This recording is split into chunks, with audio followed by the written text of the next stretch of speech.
یه چند لحظه وایسا، یکم باید حرف دارم. کاش مورد جو فضای مجازی قرار نگیریم. این ویدیو رو تا آخر ببین تا بگم چرا. فکر کنم من و یه خانومی مثلا رابطمون ضعیف یا حداقل کم رنگ‌تر و از آتش افتاده شده باشیم.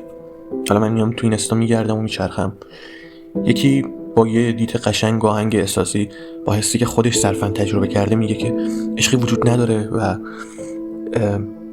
عشق چی اصلا.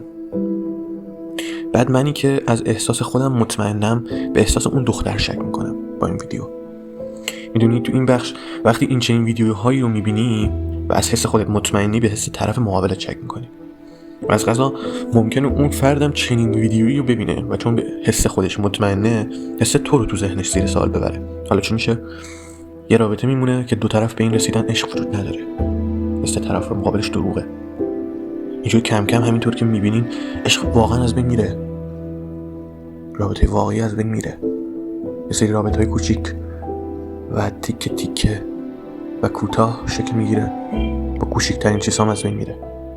چرا آدمایی که قدیمی ان عشقهای طولانی تری دارن؟ چون کسی نبوده این ویدیوی قشنگ و با تم احساسی و حرفای عجیب غریب بچپونه تو سر اون طرف. میدونی چی میگم؟ اگه عشق وجود نداره چرا رابطه های وجود داره که طرف 50 سال 60 سال 70 سال 80 ساله ولی هنوز با زنشه؟ یه زن زنده مونده باشه، یعنی طرف تا آخرین لحظه با اون بوده و یه سری بعد اون اصلا نمیتونن با یکی دیگه باشن. اصلا یه سری اصلا بعد از درگذشت خانومشون به خاطر اون از دست دادن اون فرد و عشقی که با اون فرد داشتن خودشون به یه سال نمیکشه، به 6 ماه نمیکشه که خود به خود میمیرن از اون بی‌انگیزگی که شکل میگیره. میدونی چی میگم؟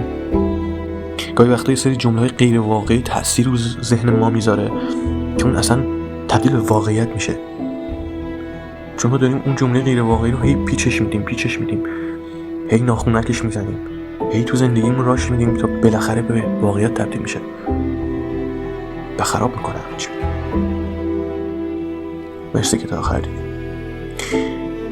اگه حمایتم بکنی که بیشتر لطف کردی. بدرود.